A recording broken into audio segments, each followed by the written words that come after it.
नमस्कार, मैं हूं संजना और हम लोग देख रहे हैं बिहार शिक्षक भर्ती से संबंधित जीके जीएस के क्रम में हम लोग इतिहास देख रहे हैं और इतिहास में हम लोग देखेंगे गांधी युग को। तो इस वीडियो में हम लोग गांधी युग के बारे में बात करने वाले हैं। देखते हैं हम लोग गांधी युग को। गांधी युग यानी कि यहाँ से हम लोग गांधी जी से संबंधित चीज़ों को पढ़ेंगे, गांधी जी को साथ लेकर के चलेंगे यहाँ से। तो देखते हैं कि गांधी जी का जन्म कब हुआ, कौन थे, क्या थे, तो ये सब तो वगैरह वगैरह बच्चों की बातें हुई, तो इसको हम लोग नहीं देखेंगे। टू द पॉइंट हम लोग देखने की कोशिश करेंगे यहाँ पर। तो देखते हैं कि गांधी जी दक्षिण अफ्रीका से भारत 1915 में लौटे थे। दक्षिण अफ्रीका ये गए हुए थे वकालत करने के लिए और वहाँ से ये 1915 में भारत वापस लौट करके आए और उसके बाद इनका संपर्क गोपाल कृष्ण गोखले से हुआ। और गोपाल कृष्ण गोखले के संपर्क में आने के बाद उनकी विचारों और भावनाओं से प्रभावित होकर के इन्होंने गोपाल कृष्ण गोखले को अपना राजनीतिक गुरु मान लिया। तो सवाल यहाँ से पूछता है कि महात्मा गांधी के राजनीतिक गुरु कौन है, तो गोपाल कृष्ण गोखले हैं। इसके आगे देखते हैं कि जब महात्मा गांधी भारत लौटे तो उस समय प्रथम विश्व युद्ध चल रहा था। प्रथम विश्व युद्ध का समय जो है वो 1914 से लेकर 1918 के बीच का है। और हम लोग देखेंगे कि महात्मा गांधी जो है वो 1915 में वापस लौट करके आ रहे हैं भारत। तो यहाँ पर ये चीज़ देखने को मिलती है कि जब महात्मा गांधी भारत आए तो उस समय प्रथम विश्व युद्ध चल रहा था और प्रथम विश्व युद्ध में इन्होंने सरकार की तरफ से लोगों को प्रेरित किया कि वो सेना में भर्ती हो, लोगों को उकसाया कि वो सेना में भर्ती हो। तो इस प्रकार से उस समय तत्कालीन लोगों ने इन्हें सरकार का भर्ती करने वाला सार्जेंट कह करके पुकारने लगे। ऐसा लोगों को प्रतीत होने लगा कि ये सरकार के भर्ती करने वाले सार्जेंट है, इसलिए लोगों को इतना उत्सुक करा रहे हैं ताकि ये लोग जा करके और ब्रिटिश सेना में भर्ती हो जाए और प्रथम विश्व युद्ध की लड़ाई को लड़े।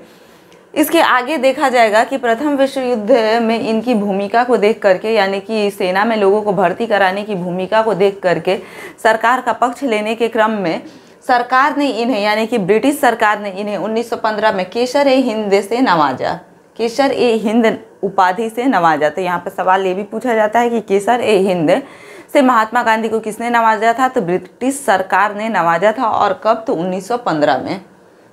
इसके आगे अगर हम लोग देखें तो 1916 में अहमदाबाद के निकट साबरमती आश्रम की स्थापना की गई महात्मा गांधी के द्वारा। यानी कि ब्रिटिश जो सरकार थी तो उसकी नीतियों को देख करके महात्मा गांधी ज़्यादा दिनों तक उनका सहयोग नहीं कर पाए और ज़्यादा दिनों तक जब सहयोग नहीं कर पाए तो 1916 में ये अहमदाबाद के निकट में क्या करते हैं कि साबरमती आश्रम की स्थापना करते हैं। तो इसके आगे अब हम लोग देखेंगे। देखते हैं गांधी जी के भारत में प्रथम सत्याग्रह को। गांधी जी द्वारा भारत में जो प्रथम सत्याग्रह किया गया उसके विषय में देखेंगे हम लोग। तो 1917 में चंपारण के एक किसान राजकुमार शुक्ल के आग्रह पर महात्मा गांधी चंपारण पहुंचे और चंपारण में अंग्रेजों के द्वारा नील उत्पादन में जबरदस्ती तीनकठिया प्रथा से त्रस्त किसानों की क्या की उन्होंने मदद की। यानी कि यहाँ पर देखा जाए तो राजकुमार शुक्ल जो कि एक किसान थे, चंपारण के एक मामूली से किसान थे, तो उनके आग्रह पर महात्मा गांधी जो है वो कहाँ पहुँचते हैं, चंपारण पहुँचते हैं। और चंपारण की स्थिति बहुत ही दयनीय थी क्योंकि वहाँ पर जो अंग्रेज थे वो लोग किसानों से ज़बरदस्ती तीनकठिया प्रथा के तहत नील का उत्पादन करवाते थे। तीनकठिया प्रथा का मतलब ये हुआ कि एक बीघे ज़मीन में 3 कट्ठा पर एकदम ज़रूरी है कि नील की खेती करना ही करनी है। यानी कि 1 बीघे में 20 कट्ठा होता है तो उसमें 3 कट्ठे पर क्या करना है कि नील की खेती करनी है। नील की खेती करने से वहाँ की जो खेत थी उसकी उर्वरता क्या होती थी, कम होती थी। लोगों को वहाँ पर जो भी किसान थे उन लोगों का लागत ज़्यादा आता था और उससे इनकम जो होता था वो कम होता था क्योंकि अंग्रेज नील को मनमाने ढंग से खरीदते थे, मनमाने रेट पर खरीदते थे। तो इस प्रकार से वहाँ के जो किसान थे वो काफ़ी ज़्यादा त्रस्त हो चुकी थी और उन्हीं त्रस्त किसानों को महात्मा गांधी ने क्या किया कि तीन कठिया प्रथा से मुक्ति दिलाई। किस प्रकार से, तो वहाँ पर सत्याग्रह के द्वारा। तो यहाँ पर देखेंगे हम लोग कि अंग्रेजों की जो 3 कठिया प्रथा वाली नीति थी उससे क्या हुआ कि जब महात्मा गांधी ने चंपारण में सत्याग्रह किया तो यहाँ पर हम लोग को देखने को मिलेगा कि 3 कठिया प्रथा को समाप्त कर दिया गया। तिनकठिया प्रथा समाप्त हुआ और जो चंपारण में महात्मा गांधी के द्वारा सत्याग्रह किया गया था, ये भारत में उनका सत्याग्रह का प्रथम प्रयोग था। तो सवाल यहाँ से पूछा जाता है कि महात्मा गांधी का सत्याग्रह का प्रथम प्रयोग कहाँ पर किया गया? तो चंपारण में किया गया। और कब किया गया? तो 1917 में किया गया। तो इस चीज़ को ध्यान में रखेंगे। आगे देखते हैं कि महात्मा गांधी का ये सत्याग्रह कोई पहला सत्याग्रह नहीं था। हाँ, ये चीज़ हम लोग कह सकते हैं कि भारत में उनका ये पहला सत्याग्रह था, लेकिन ये वास्तविक तौर पर इनका पूरे विश्व में ये पहला सत्याग्रह नहीं था, क्योंकि जब महात्मा गांधी दक्षिण अफ्रीका में रहते थे तो वहाँ पर उन्होंने अंग्रेजों के रंग भेदी नीति के विरुद्ध सत्याग्रह किया था। तो अंग्रेजों की रंग भेदी नीति यानी कि गोरे और काले को लेकर के वहाँ पर क्या दक्षिण अफ्रीका में महात्मा गांधी के द्वारा सत्याग्रह किया गया था। लेकिन भारत में महात्मा गांधी के द्वारा जो प्रथम सत्याग्रह होगा वो बिहार के चंपारण में 1917 में किया गया था, और अंग्रेजों के तिनकठिया प्रथा के विरुद्ध में, जिसमें वो नील की खेती जबरदस्ती करवाया करते थे। तो इस प्रकार से तिनकठिया प्रथा को हम लोग देखें और महात्मा गांधी जी का जो प्रथम सत्याग्रह था उसको देखें। अहमदाबाद मिल मजदूरों के आंदोलन को देखते हैं हम। तो हम देख रहे हैं यहाँ पर अहमदाबाद मिल मजदूरों का आंदोलन। तो यहाँ पर अगर देखा जाए तो अहमदाबाद के मिल मजदूरों के आंदोलन में सबसे पहले महात्मा गांधी ने यहाँ पर क्या किया, यानी महात्मा गांधी के द्वारा यहाँ पर अनशन किया गया।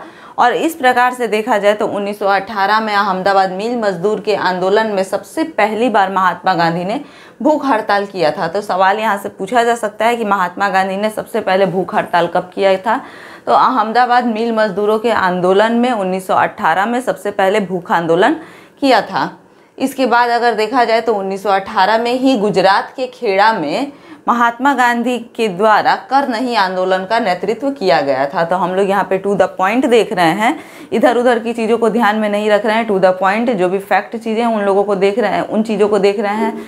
तो यहाँ पर जो भी इम्पोर्टेंट पॉइंट है उसको हम देख रहे हैं। ये मत समझिएगा कि कम है तो कम में ही सब कुछ है, इस चीज़ को ध्यान में रखना है। नहीं तो आप लोगों को कहीं ये चीज़ लगेगा कि अरे 2-3 लाइन का तो है, तो 2-3 लाइन में क्या होगा, ये अच्छा नहीं है। तो ऐसा नहीं है। कंटेंट जो है वो टू द पॉइंट है, यानी कि जो क्वेश्चन पूछा जाता है उसी पे हम लोग फोकस कर रहे हैं, क्योंकि हम लोगों के पास ज़्यादा टाइम नहीं बचा हुआ है। तो यहाँ पर हम लोग क्या देखें कि सबसे पहली बार महात्मा गांधी ने भूख हड़ताल कब किया था? तो अहमदाबाद मिल मजदूरों के आंदोलन में सबसे पहले 1918 में भूख हड़ताल किया था, और 1918 में ही गुजरात के खेड़ा में कर नहीं आंदोलन का नेतृत्व महात्मा गांधी के द्वारा किया गया था। आइए देखते हैं आप जलियांवाला बाग हत्याकांड को। तो यहाँ पर देखा जाएगा कि जलियांवाला बाग हत्याकांड आखिर था क्या। तो रॉलेट एक्ट के विरुद्ध में पूरे देश में जनसभा चल रही थी। तो रॉलेट एक्ट क्या है? तो 1918 में जब प्रथम विश्व युद्ध समाप्त हुआ तो उसके बाद एक एक्ट आया जिसे रॉलेट एक्ट कहा गया। और इस एक्ट में क्या था कि ब्रिटिश सरकार किसी भी व्यक्ति को गिरफ्तार कर उस पर मुकदमा चलाए बिना जेल में डाल सकती थी। यानी किसी को भी देखा, कुछ भी उस पर शक हुआ, उस पर क्या किया, मुकदमा चलाया। मुकदमा भी नहीं चलेगा, मुकदमा भी नहीं चलाया और उसको क्या कर दिया, सीधे जेल में डाल दिया। और जो व्यक्ति गिरफ्तार होकर के जेल में जाएगा उसे ना कोई अपील, ना कोई वकील और ना कोई दलील का अधिकार था।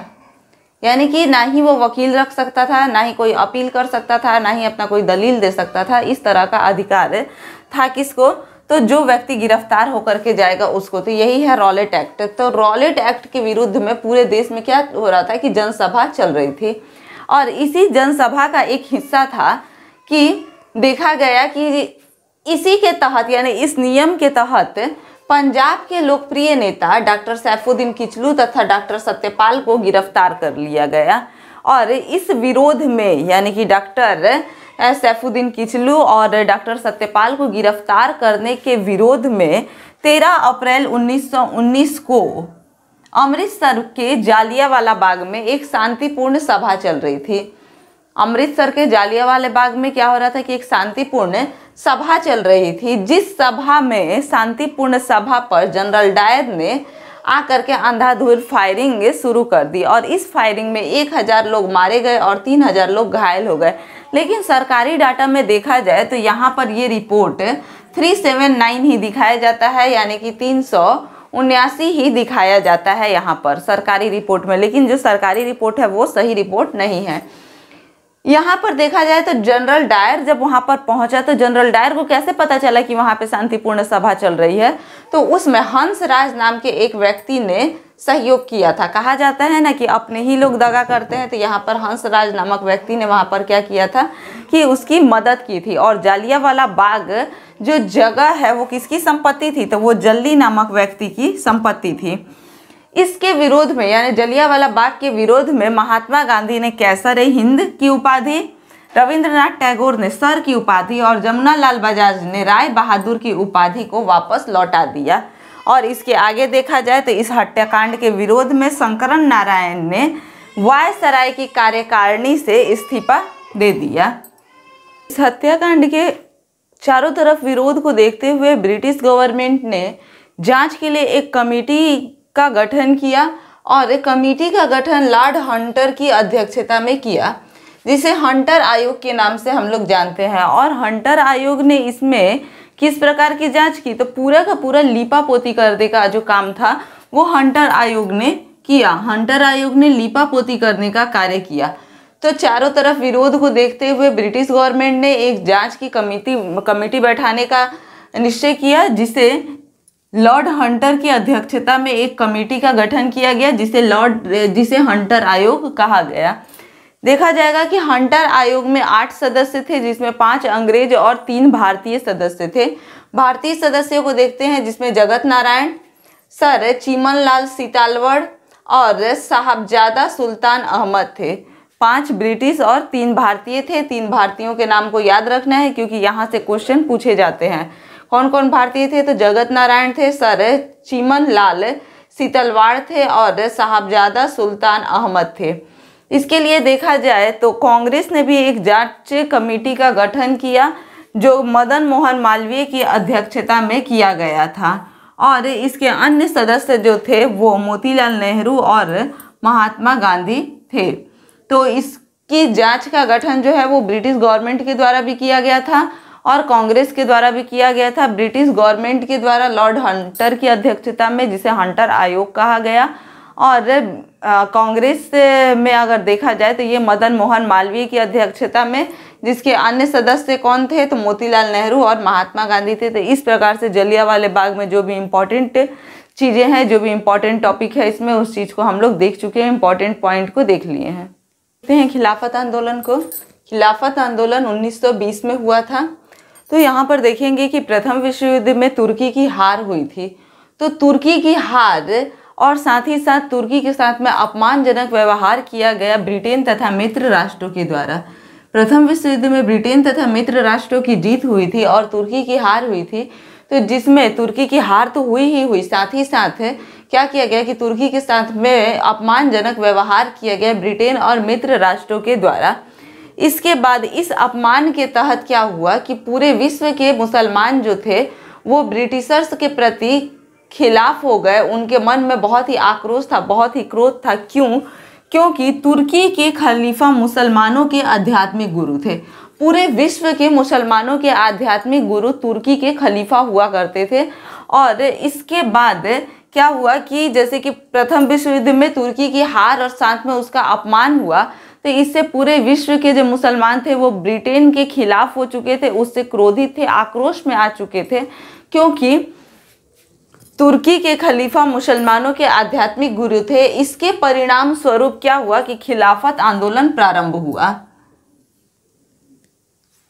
खिलाफत आंदोलन प्रारंभ हुआ तुर्की के खलीफा के सम्मान में, क्योंकि तुर्की के खलीफा का अपमान जो है वो ब्रिटिशर्स के द्वारा किया जा रहा था। तो उसके अपमान को रोकने के लिए, उसके सम्मान के लिए खिलाफत आंदोलन जो है वो प्रारंभ किया गया।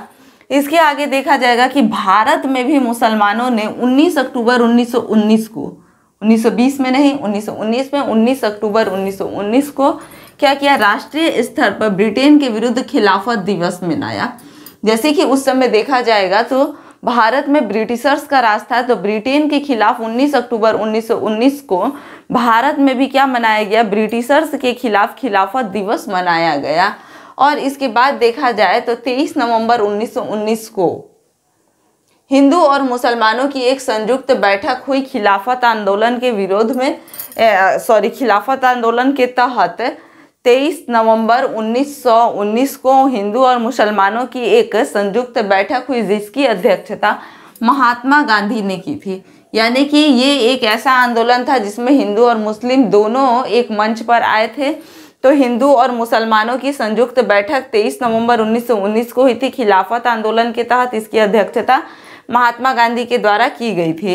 भारत में अगर खिलाफत आंदोलन के प्रमुख नेता की बात की जाए तो मोहम्मद अली तथा शौकत अली जो थे, ये दो नेता प्रमुख हैं भारत में खिलाफत आंदोलन के। अब देखेंगे यहाँ पर असहयोग आंदोलन को। असहयोग आंदोलन 1920 में हुआ था, यहाँ देखते हैं उसे। गांधी जी ने 1 अगस्त 1920 को असहयोग आंदोलन की शुरुआत की। कब? 1 अगस्त 1920 को गांधी जी के द्वारा असहयोग आंदोलन की शुरुआत की गई। असहयोग आंदोलन रॉलेट एक्ट और जलियांवाला बाग के विरोध में था तथा खिलाफत आंदोलन के समर्थन में था। तो असहयोग आंदोलन रॉलेट एक्ट और जलियांवाला बाग के विरोध में किया गया था और खिलाफत आंदोलन के समर्थन में असहयोग आंदोलन किया गया था। इसके आगे देखा जाए तो कांग्रेस ने, यानी भारतीय राष्ट्रीय कांग्रेस ने 1920 के नागपुर अधिवेशन में असहयोग आंदोलन की पुष्टि की कि महात्मा गांधी के द्वारा असहयोग आंदोलन चलाया जा रहा है। इसकी पुष्टि की गई भारतीय राष्ट्रीय कांग्रेस के द्वारा 1920 के नागपुर अधिवेशन में। इस अधिवेशन में मोहम्मद अली जिन्ना, एनी बेसेंट तथा विपिन चंद्र पाल जो थे वो असहयोग आंदोलन के खिलाफ में थे और इस कारण से उन लोगों ने भारतीय राष्ट्रीय कांग्रेस से त्यागपत्र दे दिया। असहयोग आंदोलन के तहत स्कूल कॉलेज, क्योंकि स्कूल और कॉलेज दोनों क्या थे कि अंग्रेजों की संपत्ति थे, तो स्कूल कॉलेज न्यायालय विदेशी वस्तुओं विदेशी वस्त्रों इत्यादि का बहिष्कार का आह्वान महात्मा गांधी के द्वारा किया गया और स्वदेशी वस्तुओं के उपयोग पर बल दिया गया। आगे अगर देखा जाए तो असहयोग आंदोलन के तहत सबसे पहले गिरफ्तार होने वाले व्यक्ति जो थे वो मोहम्मद अली थे। और इसके बाद अगर देखा जाए तो यहाँ पर 5 फरवरी 1922 को, यानी कि अभी असहयोग आंदोलन चल रहा है, 1 अगस्त 1920 को शुरू हुआ और उसके बाद से ये आंदोलन चल रहा है, लेकिन 5 फरवरी 1922 को गोरखपुर के चौरा चौरी में एक हिंसक भीड़ ने थाने में आग लगा दी और उस थाने में एक थानेदार के सहित 21 सिपाही जो है वो जिंदा जल करके मर गए। इस घटना को देखते हुए महात्मा गांधी जो थे वो बहुत दुखी हुए, क्योंकि महात्मा गांधी कभी ये नहीं चाहते थे कि हिंसा हो। तो महात्मा गांधी इस घटना से बहुत दुखी हुए और उन्होंने 11 फरवरी 1922 को असहयोग आंदोलन को स्थगित कर दिया। असहयोग आंदोलन को अचानक से स्थगित करने के कारण महात्मा गांधी की तीव्र आलोचना भी हुई और इसके बाद इन्हें 19 मार्च 1922 को गिरफ्तार भी कर लिया गया। गांधी जी को जब 19 मार्च 1922 को गिरफ्तार किया गया तो उन्हें 6 वर्ष की सजा सुनाई गई, लेकिन इन्हें अस्वस्थता के कारण, यानी कि इनकी जो तबीयत थी वो ठीक नहीं थी, ये स्वस्थ नहीं थे, इस कारण से इन्हें 5 फरवरी 1924 को ही रिहा कर दिया गया। तो इस प्रकार से हम लोग असहयोग आंदोलन के जो भी मेन टॉपिक है उसको देख लिए, जहाँ जहाँ से क्वेश्चन पूछे जाते हैं उसको हम लोग देख लिए। जैसे कि यहाँ पर असहयोग आंदोलन की शुरुआत कब हुई थी, तो 1 अगस्त 1920 को हुई थी। ठीक है, असहयोग आंदोलन जो था वो किस लिए था, तो रॉलेट एक्ट तथा जलियांवाला बाग के विरोध में तथा खिलाफत आंदोलन के समर्थन में था। इसके बाद अगर देखा जाए तो यहाँ पर रॉलेट एक्ट असहयोग आंदोलन जो है, तो असहयोग आंदोलन के खिलाफ में किसने कांग्रेस से त्यागपत्र दिया था, तो मोहम्मद अली जिन्ना ने दिया था। एनी बेसेंट और विपिन चंद्र पाल ने कांग्रेस से त्यागपत्र दे दिया था। इसके तहत विदेशी वस्तुओं का बहिष्कार और स्वदेशी वस्तुओं पर बल दिया गया था। ये खत्म कब हुआ, तो 5 फरवरी 1922 के चौरी चौरा कांड के तहत खत्म हुआ। यानी कि गोरखपुर में ये जो 5 फरवरी 1922 को गोरखपुर में जो चौरी चौरा में हिंसक भीड़ ने थाने में आग लगा दी, तो इस घटना को चौरी चौरा कांड के नाम से जानते हैं।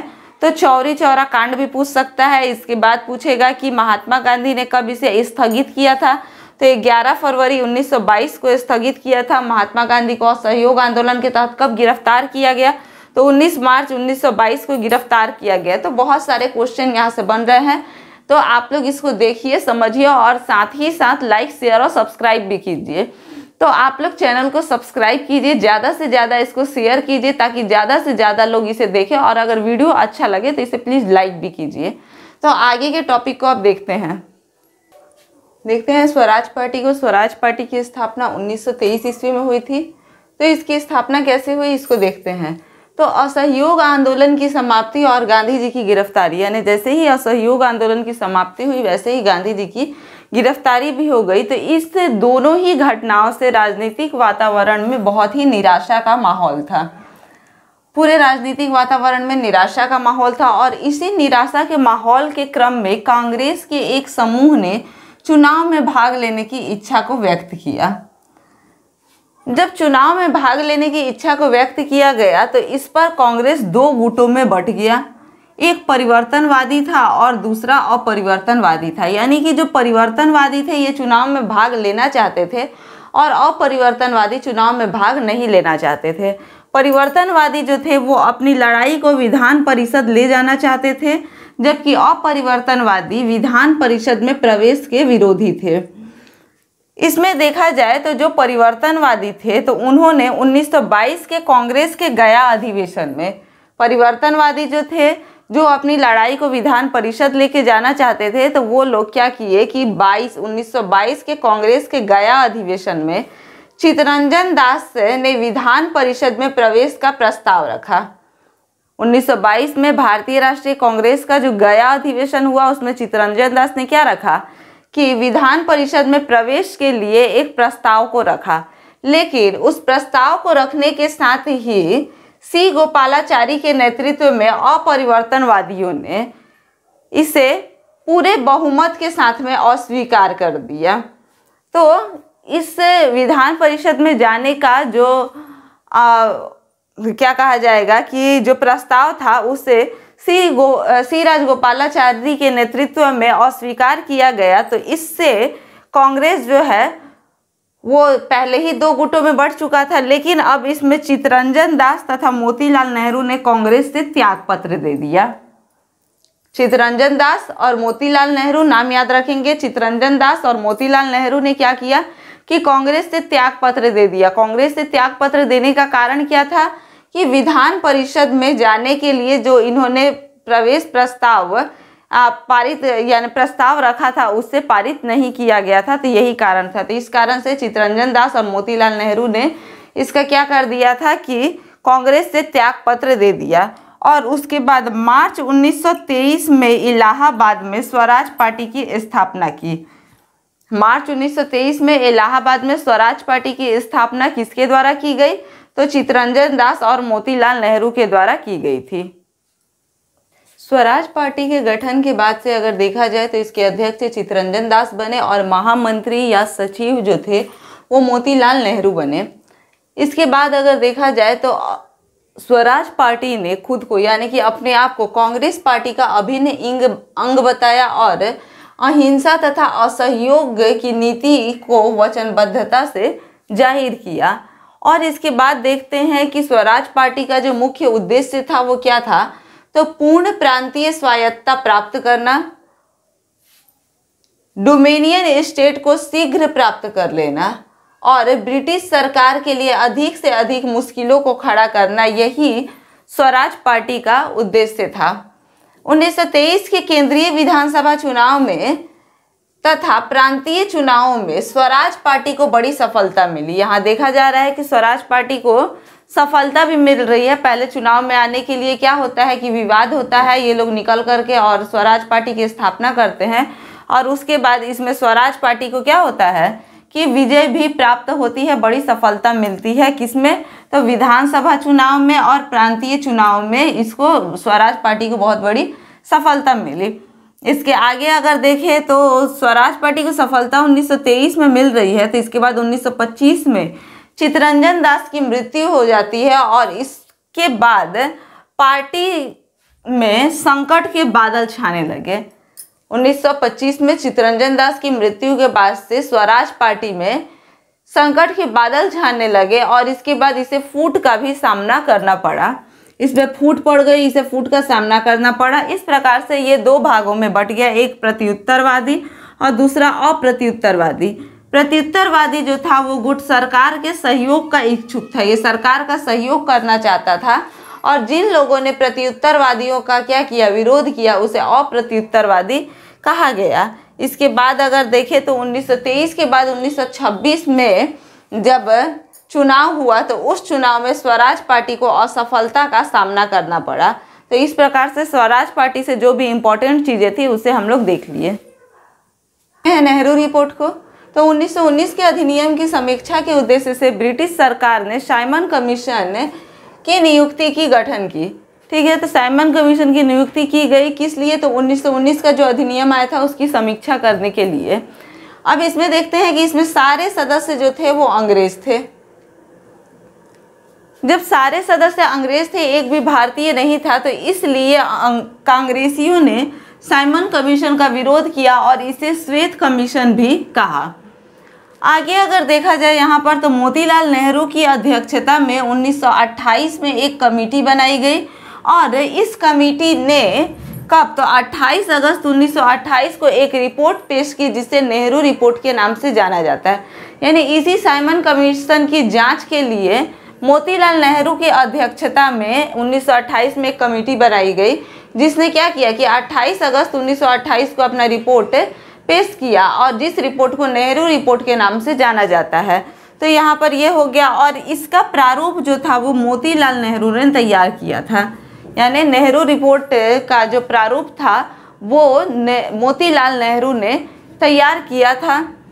इस रिपोर्ट में यानी जो नेहरू रिपोर्ट था, नेहरू रिपोर्ट में सिफारिश की गई थी कि भारत को डोमिनियन स्टेट यानी कि अधिराज का दर्जा दिया जाए, यानी कि कम से कम पूरा ना सही तो आधा राज्य का दर्जा तो दिया जाए इसे, यानी कि कुछ तुम देखो और कुछ हम देखेंगे। तो इस प्रकार से कम इसे डोमिनियन स्टेट यानी अधिराज का दर्जा तो दिया जाए, इस तरीके की मांग की गई थी नेहरू रिपोर्ट में। लेकिन नेहरू रिपोर्ट को सर्वदलीय सम्मेलन में अस्वीकार कर दिया गया। सर्वदलीय सम्मेलन में इसलिए अस्वीकार कर दिया गया क्योंकि अब हमारे युवाओं को अर्ध स्वराज की नहीं बल्कि पूर्ण स्वराज की आवश्यकता थी। तो इसीलिए अब ये लोग आधे स्वराज यानी कि अर्ध राज्य से संतुष्ट नहीं थे, अब इन्हें पूर्ण स्वराज चाहिए था। तो इसमें देखा जाएगा कि 1928 में मोतीलाल नेहरू की अध्यक्षता में कांग्रेस का वार्षिक अधिवेशन जो था वो कलकत्ता में हुआ और इस अधिवेशन में डोमिनियन स्टेट तथा पूर्ण स्वराज को लेकर के कांग्रेस में मतभेद हो गया। यानी कि अब जो युवा वर्ग के लोग थे वो लोग पूर्ण स्वराज चाहते थे, तो इस कारण से क्या हो गया कि कांग्रेस में मतभेद हो गया। और इसमें देखा जाए तो सुभाष चंद्र बोस और जवाहरलाल नेहरू जैसे इत्यादि और वामपंथी युवा नेता जो थे ये लोग पूर्ण स्वराज को कांग्रेस का उद्देश्य बताना चाहते थे। ये लोग चाहते थे कि कांग्रेस का जो उद्देश्य है वो पूर्ण स्वराज है, अर्ध स्वराज इसका उद्देश्य नहीं है। तो इस प्रकार से अब देखा जाए तो नेहरू रिपोर्ट इसीलिए अस्वीकार किया गया क्योंकि इसमें पूर्ण स्वराज की मांग अब लोगों के यानी कि जो हमारे युवा नेता थे उनके मन में अब पूर्ण स्वराज की मांग थी और नेहरू रिपोर्ट अर्ध स्वराज्य की बात कर रहा था, यानी कि यहाँ पे डोमिनियन स्टेट अधिराज्य की बात कर रहा था ये। तो इस तरह से नेहरू रिपोर्ट को हम लोग देखे कि जो इसमें इम्पोर्टेंट चीज़ें थी उसको हम लोग देख लिए। कांग्रेस के लाहौर अधिवेशन 1929 को देखेंगे जिसमें पूर्ण स्वराज की मांग की गई थी। तो कांग्रेस का कलकत्ता अधिवेशन 1928 में हुआ था जिसमें ब्रिटिश सरकार को ये चेतावनी दी गई थी कि अगर 1 वर्ष के भीतर नेहरू रिपोर्ट को स्वीकार नहीं किया गया तो पूर्ण स्वराज से कम पर कांग्रेस नहीं मानेगी। और इसके बाद ये हुआ कि अंग्रेजों ने 1 वर्ष के भीतर किसी प्रकार का कोई उसका रिएक्शन नहीं दिया, यानी कि उस पर कुछ नहीं किया, उसको हल्के में लेकर के अंग्रेज चले, जिसके फलस्वरूप क्या हुआ कि 1929 में कांग्रेस का ऐतिहासिक लाहौर अधिवेशन हुआ। इस अधिवेशन की अध्यक्षता जवाहरलाल नेहरू ने की थी और इस अधिवेशन का जो मोटिव था वो पूर्ण स्वराज था, यानी कि लक्ष्य जो था वो पूर्ण स्वराज की मांग था। यानी यहाँ पर पूर्ण स्वराज अब चाहिए, अब इससे कम नहीं चाहिए, क्योंकि इसके पहले ही अंग्रेजों को चेतावनी दे दी गई है कि अगर 1 साल के अंदर नेहरू रिपोर्ट को नहीं माना गया, जिसमें अर्ध राज्य की बात कही गई थी, अधिराज्य की बात कही गई थी, तो अगर उसको नहीं माना गया तो अब पूर्ण स्वराज से कम में काम नहीं चलेगा। अब होगा तो पूर्ण स्वराज की ही बात कही जाएगी। तो यहाँ पर देखा जाए तो इसकी अध्यक्षता जो है वो जवाहरलाल नेहरू ने की थी लाहौर अधिवेशन की, और लक्ष्य जो था वो पूर्ण स्वराज था। 31 दिसंबर 1929 को रावी नदी के तट पर रात को 12 बजे पंडित जवाहरलाल नेहरू के द्वारा तिरंगा फहराया गया, और ये तय किया गया, इस अधिवेशन में ये चीज़ तय किया गया सबके सर्वसहमति से कि 26 जनवरी 1930 को प्रथम स्वाधीनता दिवस मनाया जाएगा। ये चीज़ का निर्णय किया गया कि 26 जनवरी 1930 को प्रथम स्वाधीनता दिवस मनाया जाएगा। अब इसके बाद देखा जाएगा तो उसके बाद से ही हर साल 26 जनवरी को स्वतंत्रता दिवस मनाया जाने लगा। लेकिन हमारा देश जो हुआ वो आज़ाद हुआ 15 अगस्त 1947 को, और 26 जनवरी को हम लोग स्वतंत्रता दिवस पहले से ही मनाते आ रहे थे। तो इसी कारण से हमारा जो संविधान है वो 26 जनवरी को लागू किया गया। तो इसके बाद से अब वर्तमान में हम लोग 26 जनवरी को गणतंत्र दिवस मनाते हैं। तो यही कारण है कि संविधान जो हमारा लागू हुआ था वो 26 जनवरी के दिन लागू हुआ था। क्यों? क्योंकि पहले से ही 26 जनवरी को स्वतंत्रता दिवस के रूप में मनाया जाता था, और इस दिन को हमेशा ही यादगार बनाए रखने के लिए इस दिन पर क्या किया गया, तो संविधान को लागू किया गया, जिससे कि इस दिन पर गणतंत्र दिवस मनाया जाता है। अब देखते हैं गांधी जी के सविनय अवज्ञा आंदोलन को, जो कि 1930 में प्रारंभ किया गया था। तो इसका प्रारंभ जो है वो गांधी जी के नेतृत्व में 1930 में किया गया। इसमें क्या था? तो इसमें था कि दांडी में समुद्र तट पर नमक कानून का उल्लंघन कर आंदोलन प्रारंभ करने का निश्चय, यानी कि महात्मा गांधी ने ये निश्चय किया था कि दांडी के समुद्र तट पर क्या किया जाएगा कि जाकर नमक कानून का उल्लंघन करके और आंदोलन, सविनय अवज्ञा आंदोलन को प्रारंभ करने का निश्चय किया उन्होंने। तो इस प्रकार से इस नमक कानून को भंग करने के लिए महात्मा गांधी 12 मार्च 1930, डेट याद रखेंगे इसको, 12 मार्च 1930 को अपने आश्रम से दांडी के लिए प्रस्थान किए। महात्मा गांधी जिस आश्रम में रहते थे, साबरमती आश्रम से, इन्होंने क्या किया कि अपने आश्रम से दांडी के लिए प्रस्थान किया। 24 दिन का समय लगा इनको, और यात्रा जो थी वो 358 किलोमीटर लंबी थी। तो इस प्रकार से ये 5 अप्रैल 1930 को दांडी पहुँचे, और वहाँ पहुँचने के बाद 6 अप्रैल 1930 को सांकेतिक रूप से नमक कानून को भंग किया। तो नमक कानून को भंग कब किया? 6 अप्रैल 1930 को, और 5 अप्रैल को ये दांडी पहुँचे थे, और 12 मार्च को ये दांडी के लिए निकले थे। तो इस प्रकार से नमक कानून जो है वो भंग कर दिया गया। गांधी जी के नेतृत्व में ये आंदोलन जो है वो पूरे देश में फैल गया। इसका नेतृत्व एक गांधी जी ही कर रहे थे, और ये आंदोलन जो है वो पूरे देश में फैल गया। नमक कानून का उल्लंघन के साथ साथ देखा जाए तो लगान, भू राजस्व इत्यादि भुगतान को भी रोक दिया गया, यानी कि सरकार को अब ये सब भुगतान देने से रोक दिया गया। अब लोग भुगतान नहीं दे रहे थे, और लोगों ने विदेशी वस्तुओं, अदालतों, सरकारी नौकरियों, सरकारी विद्यालयों, सरकारी समारोहों का क्या किया? बहिष्कार किया। इसके बाद अगर देखा जाए तो यहाँ पर देखेंगे कि सविनय अवज्ञा आंदोलन के दौरान लड़कों ने वानर सेना तथा लड़कियों ने माजरी सेना का गठन किया। इस प्रकार से देखा जाए तो पश्चिमोत्तर प्रांत में खान अब्दुल गफ्फार खान ने सविनय अवज्ञा आंदोलन का नेतृत्व किया था। ये वही खान अब्दुल गफ्फार खान है जिन्हें खुदाई खिदमतगार नामक संगठन बनाया था, और इन्हें सीमांत गांधी के नाम से भी जाना जाता है। ब्रिटिश सरकार ने आंदोलन को कुचलने के लिए दमन चक्र का सहारा लिया, और इस प्रकार से 5 मई 1930 को महात्मा गांधी को गिरफ्तार कर लिया गया। गिरफ्तारी के विरोध में बम्बई के मिल मजदूरों ने उग्र प्रदर्शन भी किया।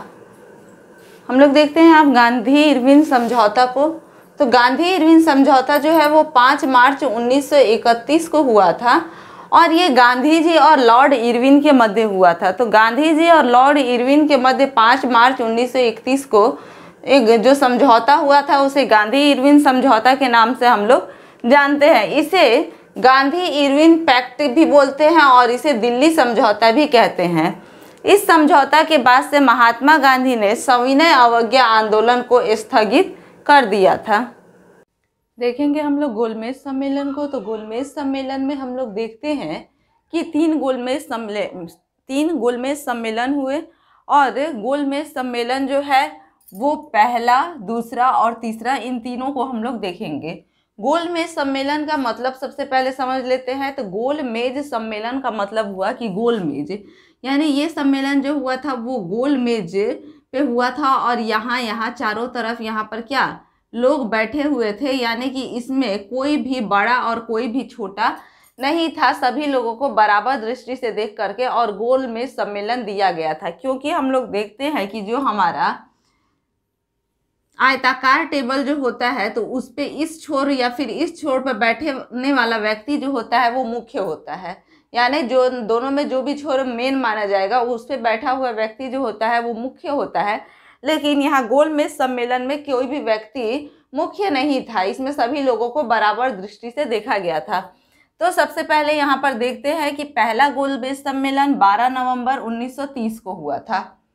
दूसरा गोलमेज सम्मेलन 7 सितंबर 1931 को हुआ था, और तीसरा गोलमेज सम्मेलन 17 नवंबर 1932 को हुआ था।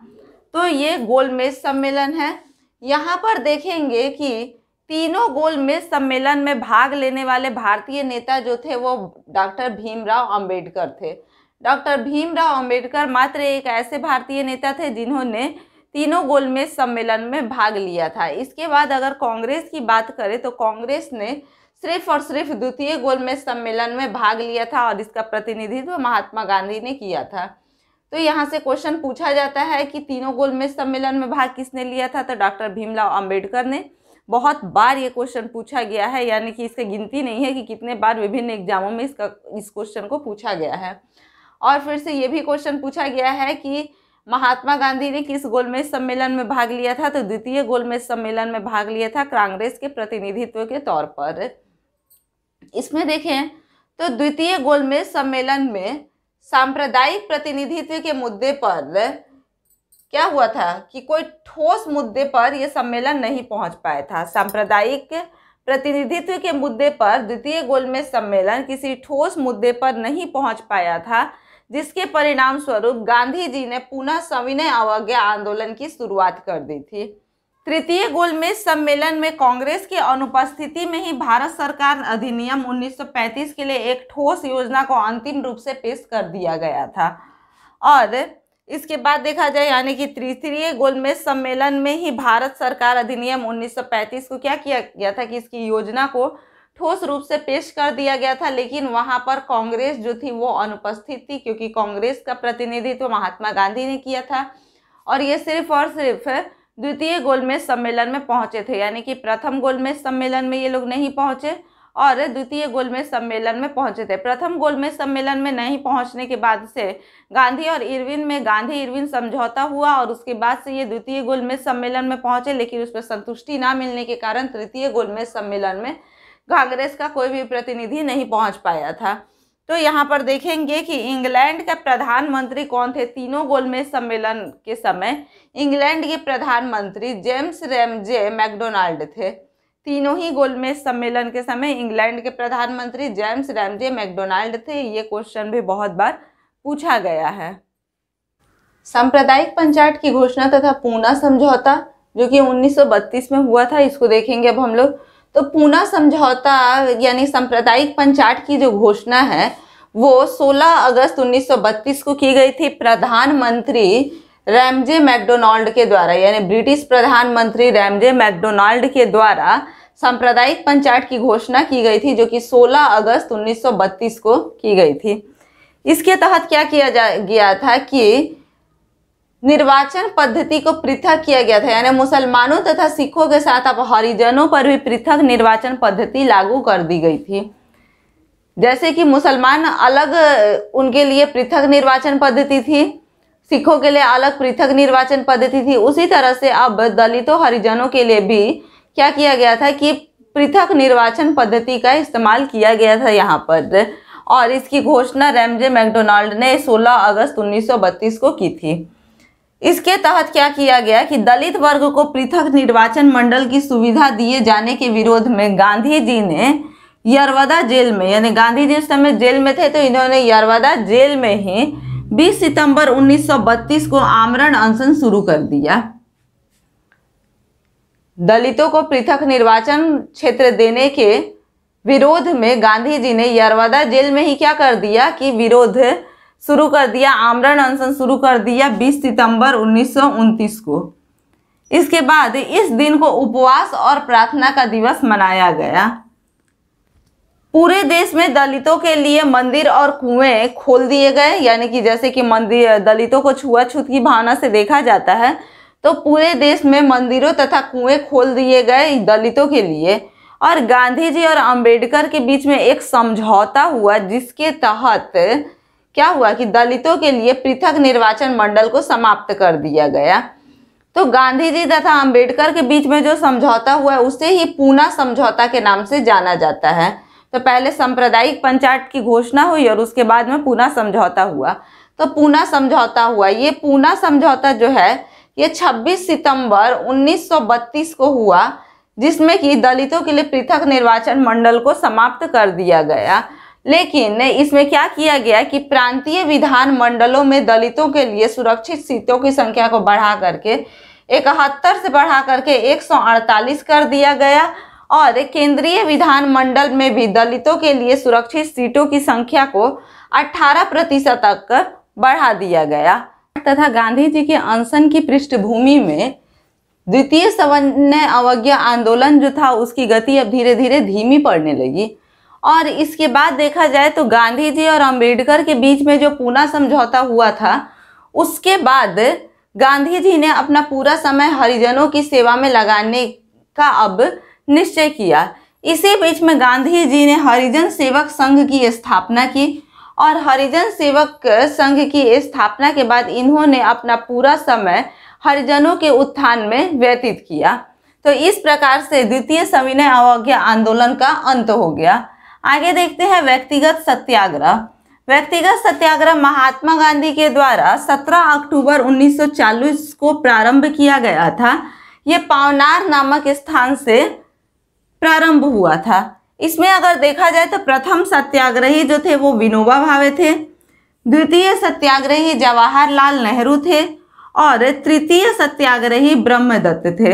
इस सत्याग्रह को दिल्ली चलो आंदोलन भी कहा गया है। तो ऐसे सवाल पूछता है कि दिल्ली चलो आंदोलन किसे कहा गया है, तो दिल्ली चलो आंदोलन जो है वो व्यक्तिगत सत्याग्रह को कहा गया है। व्यक्तिगत सत्याग्रह कब चालू किया गया था, तो 17 अक्टूबर 1940 को चालू किया गया था। अब देखते हैं भारत छोड़ो आंदोलन 1942 को। भारत छोड़ो आंदोलन जो है वो कैसे प्रारंभ हुआ इस चीज को देखते हैं। पहले तो गांधी जी ने हरिजन नामक पत्रिका के अंक में पहली बार 1942 में अंग्रेजों भारत छोड़ो शीर्षक से एक लेख लिखा था। हरिजन नामक पत्रिका गांधी जी द्वारा प्रकाशित किया गया था, इसका संपादन किया गया था। तो गांधी जी के द्वारा हरिजन नामक पत्रिका के अंक में पहली बार 1942 में अंग्रेजों भारत छोड़ो नाम का शीर्षक से लेख लिखा गया था। और इसके बाद 1942 में वर्धा में कांग्रेस ने भारत छोड़ो प्रस्ताव पारित किया, जिसे अगस्त प्रस्ताव भी कहा जाता है। तो अगस्त प्रस्ताव क्या है, तो भारत छोड़ो प्रस्ताव को ही अगस्त प्रस्ताव कहा जाता है। कांग्रेस के बंबई अधिवेशन में 8 अगस्त 1942 को भारत छोड़ो आंदोलन अंग्रेजों भारत छोड़ो प्रस्ताव स्वीकार कर लिया गया। कब, तो 8 अगस्त 1942 को। कब, तो कांग्रेस के बंबई अधिवेशन में। कांग्रेस के बंबई अधिवेशन में 8 अगस्त 1942 को अंग्रेजों भारत छोड़ो आंदोलन का जो प्रस्ताव था उसे स्वीकार कर लिया गया। और 9 अगस्त 1942 को भारत छोड़ो आंदोलन जो है वो गांधी जी के नेतृत्व में चालू किया गया। जैसे ही आंदोलन की शुरुआत हुई वैसे ही धीरे धीरे गांधी जी समेत कांग्रेस के सभी बड़े नेताओं को गिरफ्तार कर लिया गया और इसमें गांधी जी को गिरफ्तार करके आगा खां पैलेस में रखा गया। और इस समय गांधी जी ने करो या मरो का नारा दिया था।